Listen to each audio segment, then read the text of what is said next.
Hello there, Drew Hanish of Whiskey Lore, and time for a new segment I'm going to call Truth or Lore.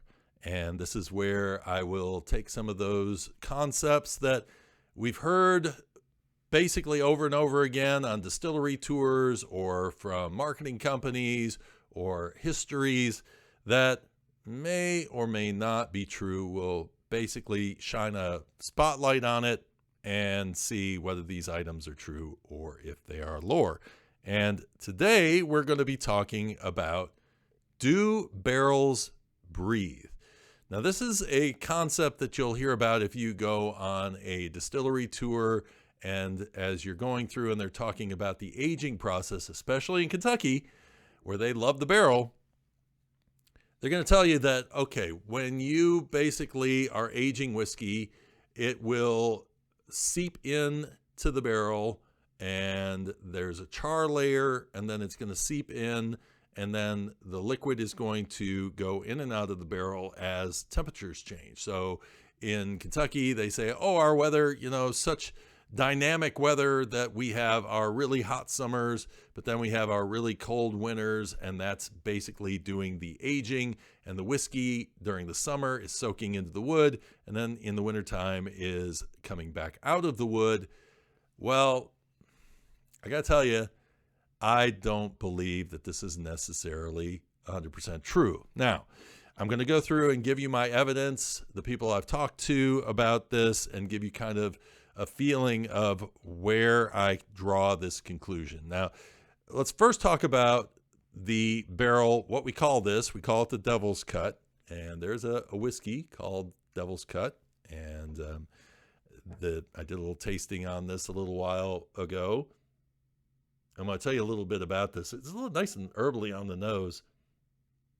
On the palate is much more of your caramel, vanilla, and that oaky note. And those are the things that you would expect out of a barrel. And the idea of the Devil's Cut is, they said, this little bit of char level here is basically where the Devil's Cut is, and the liquid is soaking in and coming out. And what we are doing is, as Jim Beam, we are taking these barrels and we're saying we want to get as much of that flavor out of there as possible. So we're going to empty the barrel of its whiskey, and we're going to put water in it, and then we're going to shake the barrel, and that is going to give us some flavored water that we can then use to proof down our whiskey. Now, I have talked to them over there, and they say this is the way they did it. Actually, they used to put it on a shaker. Now they just actually fill these barrels up with water and take them out, put them on a flatbed truck, and then drive down a bumpy road.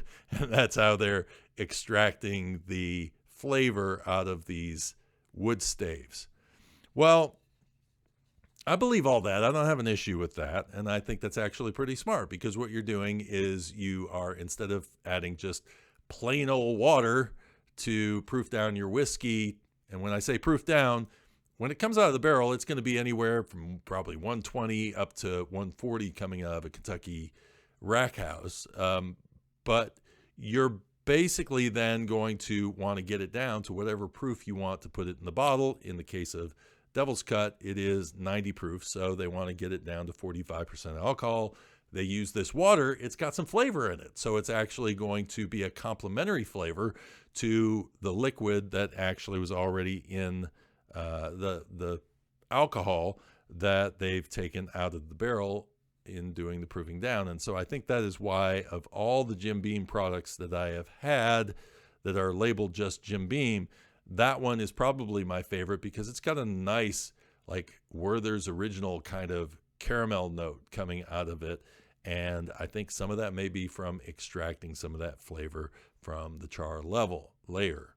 Now, I say char layer specifically because I do not believe that the liquid is actually going that deep into the barrel. I believe that it is only surface level, that the water and the whiskey, neither one is penetrating past the surface. They are getting to where the char is. They are not really necessarily getting past that. And that is the theory that I wanted to put basically in action and go start talking to distilleries about. So I was doing my Deep South tour, And I went to ASW in Atlanta, and I asked Justin there about it, their distiller, and he said, he had his theories about it. We started talking about heat and how heat is where a whiskey ages, not this changing in temperature. Once it gets below 60 degrees, really aging stops. So anything below 60, it's really just dormant season. It's not doing anything extra special. As I started continuing my trip down to Alabama, to Detling, and then to 7-3 in New Orleans, and across to St. Augustine in Florida, heard a lot of the same kind of theories about basically temperature of whiskey or temperature in the area and how it affected the aging of whiskey. But it wasn't really answering my question about how deep into the wood the liquid was going.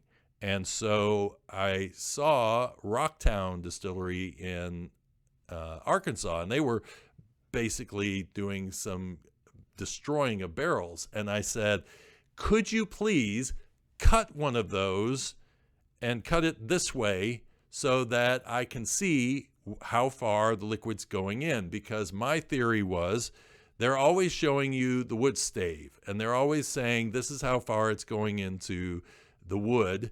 But if you think about it, the way a barrel is constructed, you basically are putting a bunch of staves in, no glue between them. They just hold together by pressure. And so when you have liquid in this barrel and you have these seams, if there's pressure in the barrel, where's the liquid going to go? It's going to take the path of least resistance. So it's going to go to the stave sides rather than through the wood. That's a hard journey through the wood, especially if the wood is somewhat fresh. And I would say a 5 to 7 year old barrel is still fairly fresh wood, still got some of the original oils in it. And so it's going to be hard for it to penetrate. But here, easy.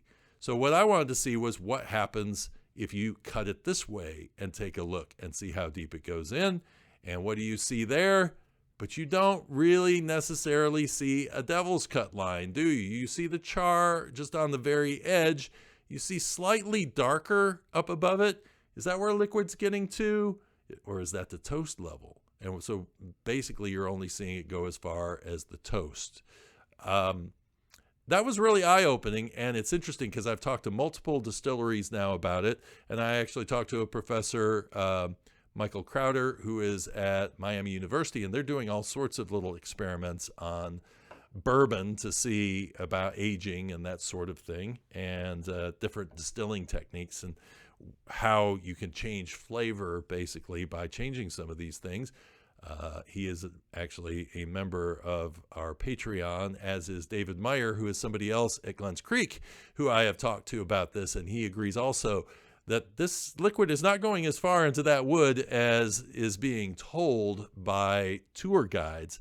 And this is not a slight on tour guides. Tour guides basically tell you what they have heard from other people. And so when you keep repeating a myth long enough, then it starts to sound like it's true.